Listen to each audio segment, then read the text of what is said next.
Micro economics या व्यष्टि अर्थशास्त्र का टॉपिक है मांग की कीमत लोच। क्या बात की मैंने? मांग की कीमत लोच और मांग की लोच, इसमें अंतर है, क्योंकि मांग की जो लोच है वह 3 प्रकार की है। नंबर 1 आती है मांग की कीमत लोच, दूसरा आता है मांग की आय लोच और तीसरा आता है मांग की आड़ी या तिरछी लोच।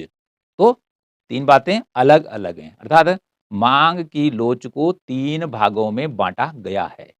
तो जिसको मैं आज आपको बतलाने वाला हूँ, उसका नाम है मांग की कीमत लोच, प्राइस एलास्टिसिटी ऑफ डिमांड। इस लोच को सापेक्षता भी कहते हैं। तो कहीं पर लिखा रहता है मांग की मूल्य सापेक्षता या मांग की कीमत लोच। तो दोनों बात क्या है? एक ही है। दोनों का जो मीनिंग है या अर्थ है वह एक ही है। चाहे लोच बोलो और चाहे सापेक्षता बोलो। तो टॉपिक है मांग की कीमत लोच। तो मांग की कीमत लोच किसे कहते हैं? मांग की कीमत की लोच की कितनी श्रेणियां हैं? मांग की कीमत लोच की जो श्रेणियां हैं उसमें कौन-कौन सी वस्तुएं आती हैं? किस प्रकार से विभिन्न परीक्षाओं में इस टॉपिक से रिलेटेड क्वेश्चन पूछे जाते हैं, आज मैं आपको यहाँ पर बतलाने का काम करूँगा, समझाने का काम करूँगा। तो कॉपी अपनी रेडी रखिए, पेन भी रेडी रखिए और ध्यानपूर्वक सुनिए और देखिए। उदाहरण के द्वारा भी आपको बताया जाएगा कि जिससे कि मांग की कीमत लोच का जो कॉन्सेप्ट है वो आपकी समझ में आसानी से आ जाए। तो मांग की कीमत लोच किसे कहते हैं? ये परिभाषा है यहाँ पर, जिसको कि हम कह सकते हैं कि यह एक किताबी परिभाषा है। तो परिभाषा को जानना भी बहुत ज़रूरी है। क्या कहती है परिभाषा? कि किसी वस्तु की कीमत में परिवर्तन होने से, किसी वस्तु की कीमत में परिवर्तन होने से उसकी मांग में जो प्रतिशत या आनुपातिक परिवर्तन होता है, उसे मांग की कीमत लोच कहते हैं। ये बतला रहा है कि जब किसी वस्तु की कीमत में परिवर्तन होता है, और यहाँ पर परिवर्तन की बात क्या की जा रही है कि प्रतिशत परिवर्तन होता है कीमत में या आनुपातिक परिवर्तन होता है, तो उसके कारण मांग में जो आनुपातिक या प्रतिशत परिवर्तन होता है, उसे मांग की मूल्य सापेक्षता या मांग की कीमत लोच कहते हैं। तो यहाँ पर एक फॉर्मूला लिखा हुआ है मांग की कीमत की लोच को निकालने के लिए। क्या है फॉर्मूला? मांग की कीमत लोच, जिसको कि हम ED elasticity of demand short में लिखते हैं। क्या है पूरा फॉर्मूला? मांग में प्रतिशत परिवर्तन, ये जो चिन्ह लगा हुआ है ये प्रतिशत का है।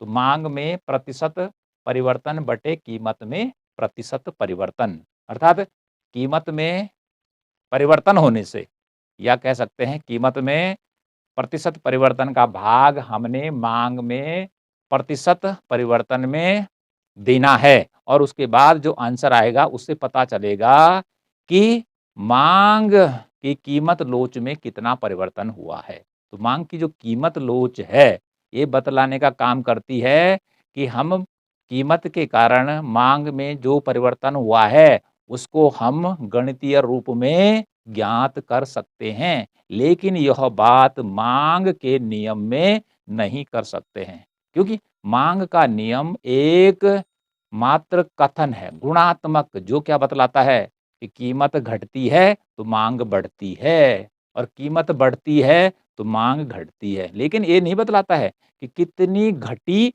और कितनी बढ़ी, अर्थात उसे हम गणितीय रूप में नहीं निकाल सकते हैं उसको। तो उसके बाद ये जो कॉन्सेप्ट आया मांग की कीमत रोज का, इसको लाने का जो श्रेय जाता है वो भी प्रोफेसर मार्शल को जाता है, क्योंकि मांग का जो नियम है वो भी किसने दिया है? प्रोफेसर मार्शल ने ही दिया है। तो कैसे होता है? देखिए एक उदाहरण के द्वारा लेते हैं कि कीमत क्या हुई? 13% कीमत घटी। 13% किसी वस्तु की कीमत घटी। अब कीमत घटने से देखते हैं कि उसकी मांग पर क्या असर पड़ता है।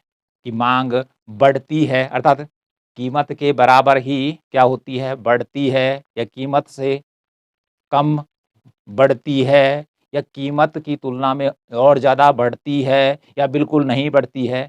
तो मतलब अलग-अलग बातें हो सकती हैं किसी वस्तु के संदर्भ में। तो ये वाला जो पूरी परिभाषा है, ये जो फ़ॉर्मूला है, इसको यहाँ पर एक उदाहरण के द्वारा समझिए कि माना कि किसी वस्तु की कीमत में 13% कमी हुई। 13% कमी हुई और उसके कारण यदि माँग में भी क्या होता है 13% की वृद्धि हो जाती है। 13% की वृद्धि हो जाती है। तो 13 का भाग यदि हम 13 में देंगे, 13 का भाग 13 में देंगे तो कितना आएगा? ये आएगा हमारा 1। कितना आएगा? 1 आएगा। लेकिन हर वस्तु के संदर्भ में माँग की जो कीमत लोच है, वह 1 नहीं आएगी। तो जो यहाँ पर माँग की कीमत लोच का जो फ़ॉर्मूला हमने यहाँ पर लिखा है, उसका यह एक उदाहरण है। तो इसमें देखिए गणितीय मान कितना आ गया? 1। लेकिन जब हमने माँग का नियम पढ़ा था, तो तब ऐसा नहीं आया था। ओके? क्योंकि इस टॉपिक को अर्थात माँग की कीमत लोच के टॉपिक को मैं पहले ही पढ़ा चुका हूँ। माँग की कितनी लोच हैं, उनको पहले ही पढ़ा चुका हूँ। आप व्यष्टि अर्थशास्त्र या माइक्रो इकोनॉमिक्स की प्लेलिस्ट में जाकर इसको देख सकते हैं। लेकिन आज हम यहाँ पर दूसरे तरीके से बता रहे हैं अपडेट कर इस वीडियो को। तो बात आगे आती है, ये तो परिभाषा हो गई है, ठीक है? ये हमारा क्या हो गया है? फ़ॉर्मूला हो गया है। इसको एक उदाहरण के हमने यहाँ पर दिखा दिया है कि कीमत में प्रतिशत परिवर्तन लिख दिया, कितना 13। माँग में प्रतिशत परिवर्तन कितना हो गया? 13। तो 13/13, 13 का भाग 13 में देंगे तो कितना आता है? 1 आता है। ओके? इस प्रकार से। अब आती है बात आगे कि माँग की कीमत लोच की श्रेणियाँ। कि माँग की कीमत लोच की कितनी श्रेणियाँ होती हैं? कितने प्रकार की होती है माँग की कीमत लोच? कीमत को मूल्य भी कहते हैं, प्राइस भी कहते हैं। तो माँग की कीमत लोच प्रत्येक वस्तु के अनुसार अलग-अलग होती है। अर्थात वस्तुओं की प्रकृति को देखकर इसकी श्रेणियाँ बनाई गई हैं। तो आपने इसको याद करना है कि माँग की कीमत लोच की श्रेणियाँ कितनी होती हैं? तो माँग की कीमत की लोच की 5 श्रेणियाँ होती हैं। 5 कितनी होती हैं? 5 degrees of price elasticity of demand. पहला कौन है? लोचदार माँग। दूसरा है अत्यधिक लोचदार माँग। तीसरा है पूर्णतः लोचदार माँग। चौथा श्रेणी है या प्रकार है बेलोचदार माँग और पाँचवाँ है पूर्णतः बेलोचदार माँग। तो इस प्रकार से माँग की लोच की कितनी श्रेणियाँ हो गई? 5 हो गई भई। कितने हो गई? 5। पांडव कितने थे? 5। तो इनको याद रखना है। तो क्रम में लिखा है देखो लोचदार माँग, इसके आगे भी लोचदार माँग ही लिखा है, लेकिन अत्यधिक लोचदार माँग हो गया। लोचदार माँग, यहाँ भी लोचदार माँग लिखा है। तो पूर्णतः, तो एक तरफ तो इसको याद कर लीजिए, ठीक है जी। अब 2 बची, बेलोचदार माँग और यहाँ भी लिखा है बेलोचदार माँग, तो ये हो गया पूर्णतः, केवल पूर्णतः लगा है। तो कुल मिलाकर माँग की कीमत लोच की जो श्रेणियाँ होती हैं, वह 5 होती हैं। तो सबसे पहले ज़िक्र करते हैं कि लोचदार माँग किसे कहते हैं? तो लोचदार माँग का अर्थ होता है कि जितना परिवर्तन कीमत में होता है और ठीक उसी के बराबर माँग में भी परिवर्तन होता है, तो उस स्थिति को कहते हैं लोचदार माँग। क्या कहते हैं उसको? लोचदार माँग। अब ये कैसे होता है, इसी को यहाँ पर समझ लेते हैं कि कीमत और माँग में बराबर परिवर्तन होता है। कैसे होता है? देखिए, 13% क्या हुआ? कीमत गिरी, ठीक है जी, और माँग क्या हुई? 13% ही बढ़ी। तो दोनों क्या हो गए? बराबर हो गए। दोनों क्या हो गया? बराबर हो गया। तो ऐसी स्थिति को कहते हैं किसी वस्तु की लोचदार माँग।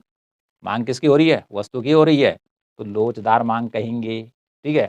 और ऐसी स्थिति में जब क्या होता है कीमत और माँग में दोनों में बराबर परिवर्तन होता है, तो ऐसी स्थिति में माँग की लोच की जो इकाई होती है, उसका जो मान या वैल्यू होती है, वो कितनी होती है? यहाँ पर लिखा है इलास्टिसिटी ऑफ डिमांड 1 होती है। कितना होती है? 1 होती है। जैसे यहाँ पर लिखा है कि 13 का भाग हमने 13 में दिया, तो कितना निकल गया? उदाहरण के तौर पर 1। तो वही यहाँ पर है, 13 का भाग 13 में देंगे तो कितना निकल गया? 1। तो इसको याद रखना है। परीक्षाओं में आता है कि लोचदार माँग की वैल्यू कितनी होती है? तो आप क्या लिखेंगे? 1 होती है। इसे आगे भी कह सकते हैं इकाई के बराबर होती है। मतलब 1 से ज़्यादा नहीं होती है। 1 से ज़्यादा नहीं होती है। कितना होती है? इकाई होती है। इस प्रकार से इसका ये उदाहरण हो गया। तो ये तो हो गया लोचदार माँग का। दूसरा है अत्यधिक लोचदार माँग। तो अत्यधिक लोचदार माँग किसे कहते हैं?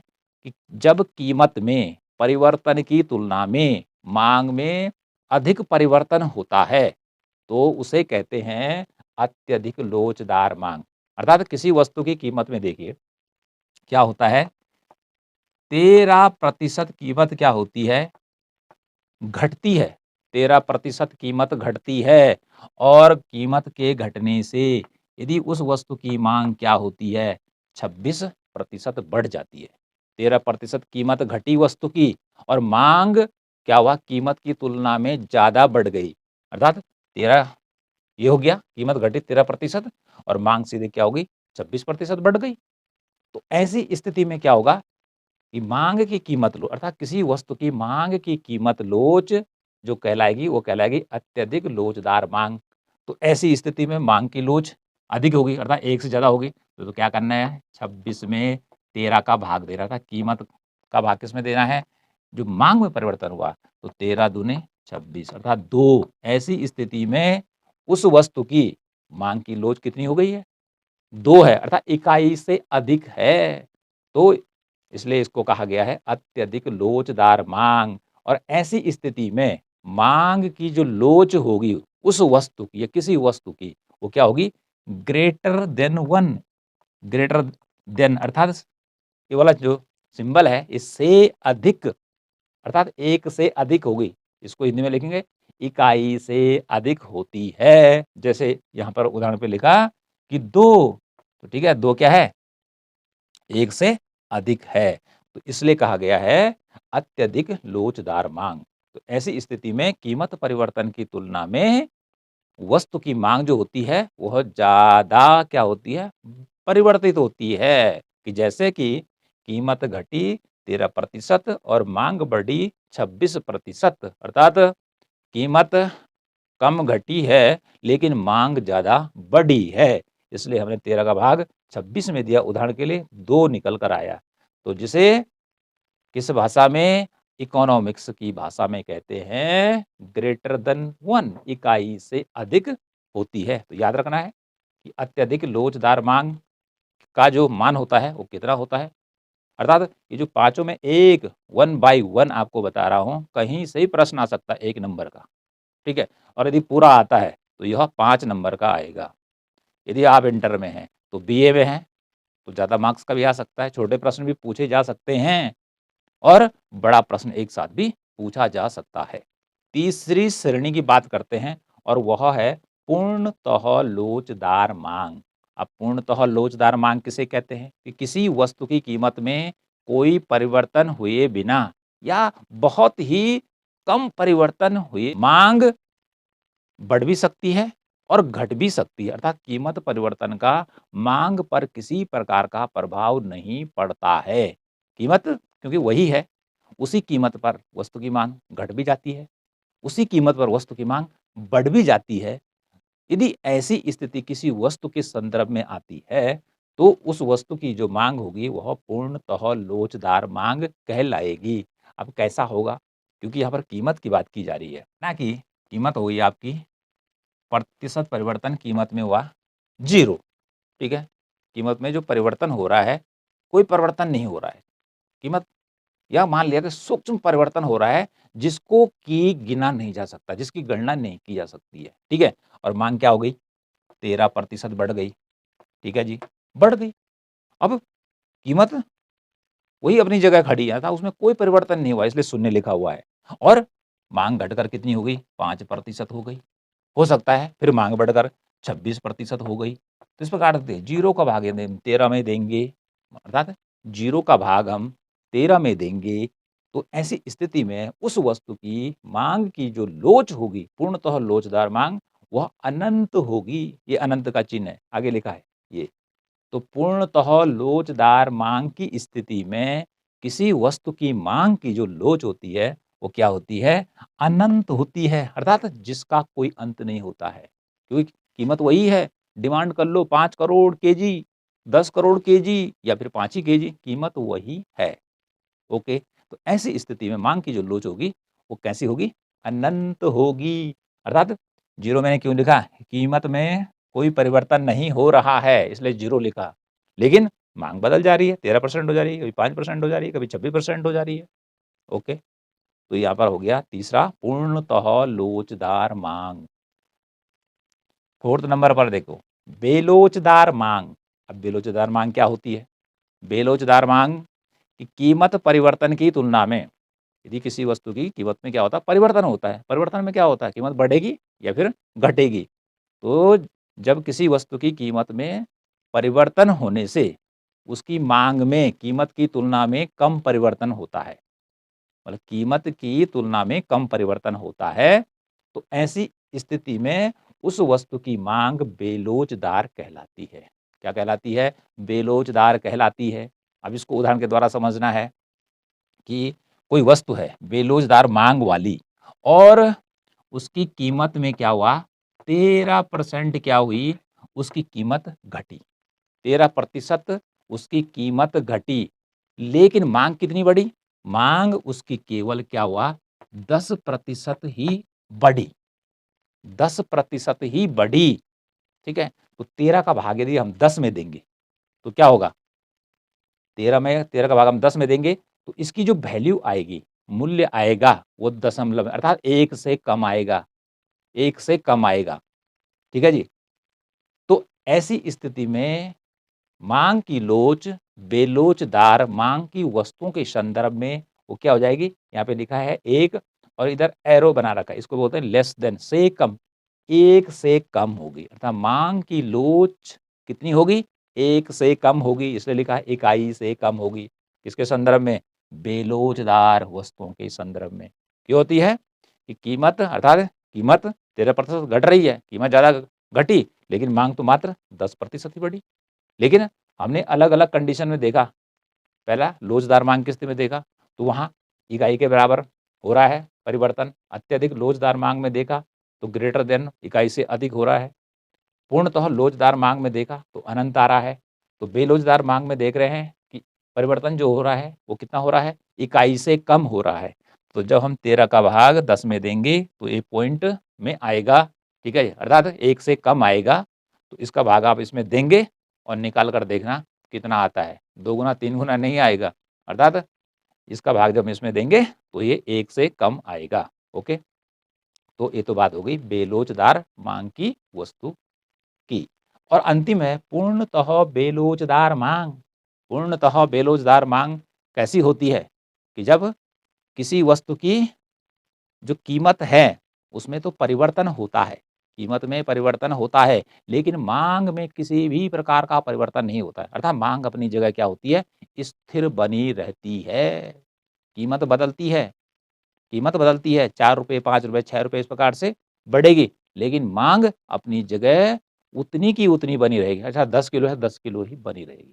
ओके, तो इसको उदाहरण के द्वारा समझते हैं कि पूर्णतः बेरोज़गार माँग को कैसे? देखो भैया, कीमत में परिवर्तन हुआ कितना? 15% कीमत क्या हो गई है? घट गई है, माना बात, कीमत घट गई है। लेकिन माँग क्या हुई? माँग में कोई परिवर्तन नहीं हुआ और माँग वहीं की वहीं है, अर्थात ज़ीरो है, ठीक है जी? किसी प्रकार का उसमें परिवर्तन नहीं है, तो यहाँ पर मैंने ज़ीरो लिख दिया है। ओके? कीमत कितनी घटी? 15%, लेकिन माँग में कोई परिवर्तन नहीं हुआ, तो जब हम 15 का भाग 0 में देंगे, तो उत्तर कितना आएगा? 0 ही आएगा। तो पूर्णतः बेलोचदार माँग की स्थिति में वस्तु की माँग की जो लोच की वैल्यू होती है, वो क्या होती है? शून्य होती है। यहाँ पे 0 लिखा हुआ है, यहाँ पर भी लिखा हुआ है कि 0 या शून्य होती है। क्यों होती है?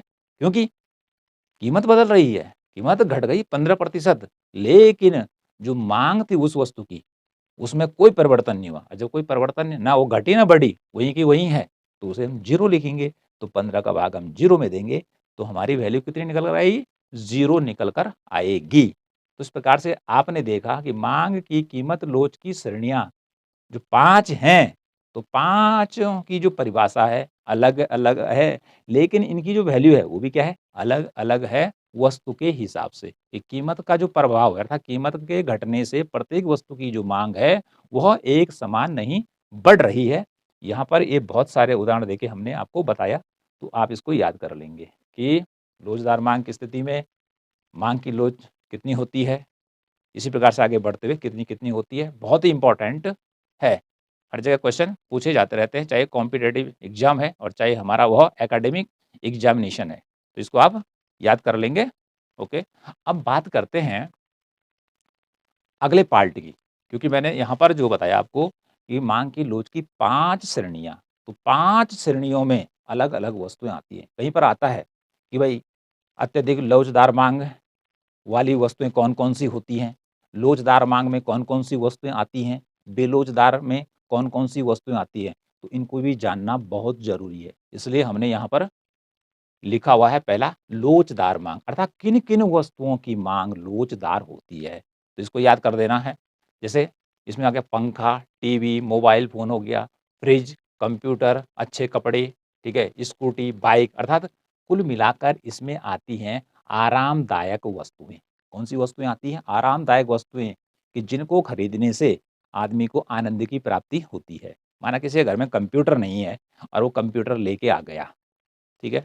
तो उसको आनंद तो मिलेगा ही ना, आनंद मिलेगा, ओके। वो क्या ला गया? अच्छे कपड़े लेके आ गया, एक मोबाइल फ़ोन लेके आ गया ठीक-ठाक, तो उसे आनंद की जो अनुभूति होगी, तो ये सारी जो चीज़ें हैं, वो किस में रखी हैं? आरामदायक वस्तुओं की जो माँग की लोच होती है, वो कैसी होती है? लोचदार होती है। कैसी होती है? लोचदार। इन को याद करना है, ठीक है जी? अब कोई गर्मियों में क्या कर रहा है? पहले गर्म पानी पी रहा था, फ्रिज ला गया, उसमें पानी रख रहा है गर्म शहरों में, ठीक है जी? तो फिर ठंडा पानी पीने को मिलेगा, तो उसको क्या बोलो आराम मिलेगा कि नहीं मिलेगा? नहीं तो वही गर्म पानी मिल गया, ठीक है? नल से लाया डायरेक्ट, तो उसे आराम मिलेगा, बल्कि उसे असंतुष्टि पैदा होगी। तो इन वस्तुओं को अर्थात लोचदार माँग वाली जो वस्तुएँ हैं, वो सारी की सारी आरामदायक वस्तुओं की कैटेगरी में आती हैं और यहाँ पर लिखा हुआ है, ठीक है जी? दूसरा लेते हैं अत्यधिक लोचदार माँग।